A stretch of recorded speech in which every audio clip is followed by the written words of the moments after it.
দিন পূরণের পরে মামলার নিচে নেওয়ার পরেও না আসামি বাসা যায় নাই, আসামি ফ্যামিলির ধরে নাই, কোনো কিচ্ছু হয় না।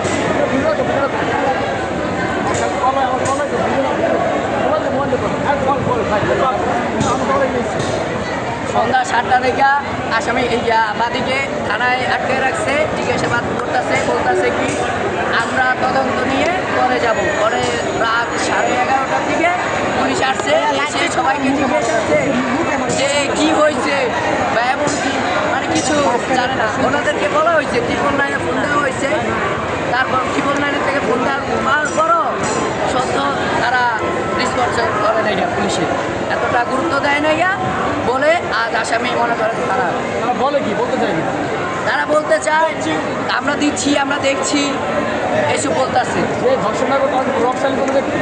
জি না, এমনি প্রভাবশালী না, কিন্তু লাস্টে আপনারা সবাই ধরে এলাকা আমরা ধরেছিলাম। পরে কোনো দু একজন বলছিল যে আমরা আমার পর্যন্ত নিয়েছি, নিয়ে আমরা রাখছি, পুলিশ আইলে আমরা উঠাই দিব। কিন্তু পুলিশ আসছে, কিন্তু দর্শনকারী তাদের আশ্রয় থেকে চলে গেছে। ফাঁসি ফাঁসি ফাঁসি চাই। দর্শনকারী কোনো শাস্তি বাংলাদেশে হয় না, আর আদৌ হবে না। আন্দোলন